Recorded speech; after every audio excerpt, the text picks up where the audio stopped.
Visual, auditory, reading and writing, and kinesthetic. I would bet that you have been identified as one of these types of learners at some point in your life. What if it's not really a question of which one, but more of an all of the above situation? My very first job in education was as a small group tutor at my university. I have a vivid snapshot in my head of my interview with the director of the Academic Achievement Center. The main things that I remember are that she was very warm and friendly, and she asked me to describe the different learning styles, among other questions. I diligently answered visual, auditory, reading and writing, and kinesthetic, and she said, "You're hired." But in the many years that have passed since that day, some information has come to light in scholarly circles. It surprised me when I found out that there are quite a few papers circulating that suggest that learning styles are not individualized, and that the original claim for learning styles resulted from the misinterpretation of some data.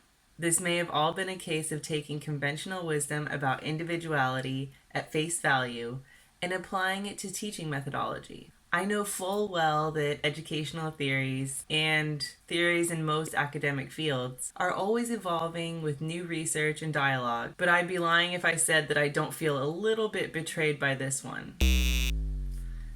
Adherence to learning styles is far from a fringe belief in the education community. One paper I read said that in a 2017 study, upwards of 75% of educators surveyed believe that individuals learn best when they receive information in their preferred learning style. I learned that there are essentialist viewpoints where learning styles are hereditary, predetermined at birth, detectable in early childhood, unchanging, and ultimately predictors of performance in school and job suitability. There is also a non-essentialist viewpoint that is more flexible about the perception of learning styles, and then there are people who fall between essentialism and non-essentialism. I would say that I was in the non-essentialist camp and basically thought that learning styles might be helpful for some students. For example, I believed that students who excelled in art might benefit from more visual engagement in class. While it may actually be effective, this is probably down to personal preference rather than a biologically determined attribute. Another major thing that I learned is that there are way more learning styles than I would have guessed. One of the papers I read discussed 13 different learning styles models.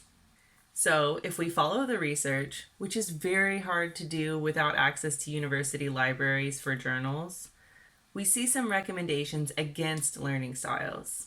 I read abstracts for recent studies that were pretty convincing.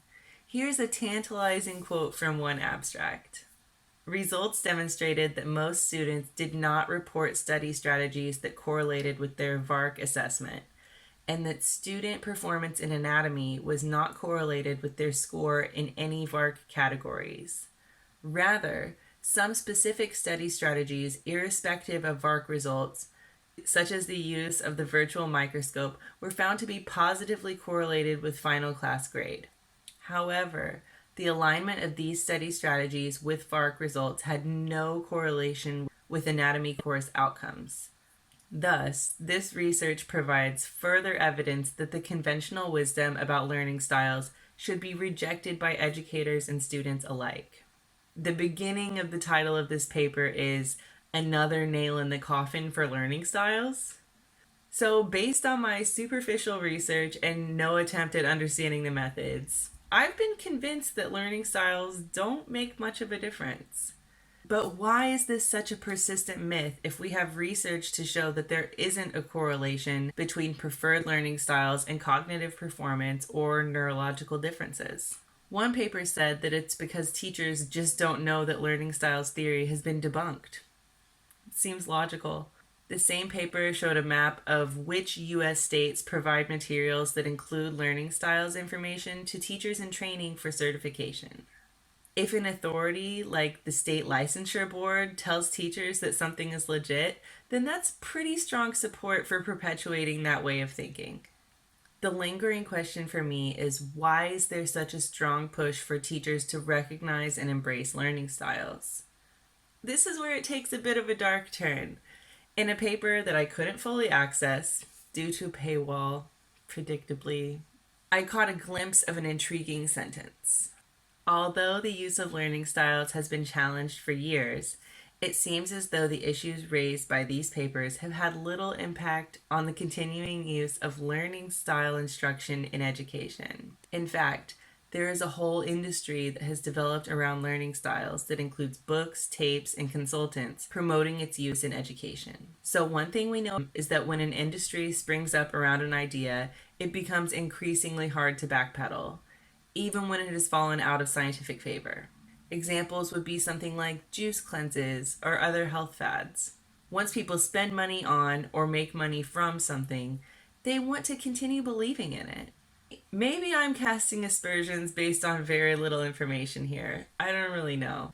So, where do we go from here as online teachers?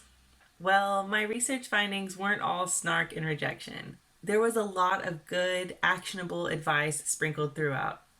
Number 1, don't waste time on testing students' learning styles or talking too much about it. Learning styles may actually be detrimental if they lead the student to believe that they aren't good at processing certain materials. Then they might skip over things that could have proved helpful, or they may attempt to apply a style that isn't suited to a particular goal. We should assume that all students have multiple competencies. Number 2, vary the types of presentation and study materials you provide. Include video, audio, written content, images, diagrams, tasks to perform, and maybe TPR for younger students. This holistic approach will give your students many opportunities to view the material from different angles, which is great for learning. Number 3, we can still recognize the individuality and preferences of every student while providing varied materials and formats. Especially as online private tutors and teachers, we have opportunities to focus on students' interests and personal goals, and choose different types of input that will be engaging and accessible for each learner. And here's a bonus tip from me. If you have a question about preferred learning styles on your placement test or student questionnaire, it might be a good idea to rethink the goals of that question. My approach is to provide a check all that apply question type and then list every type of material under the sun.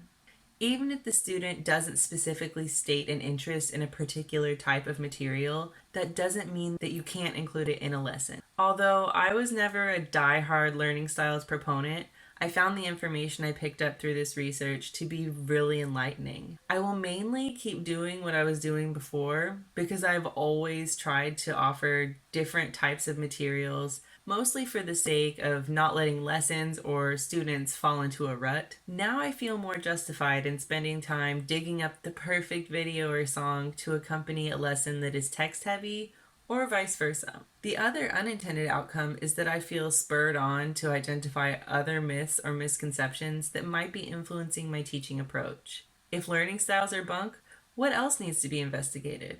Thanks for watching. If you found this video helpful or interesting, please like and comment. Make every class your best class. Bye!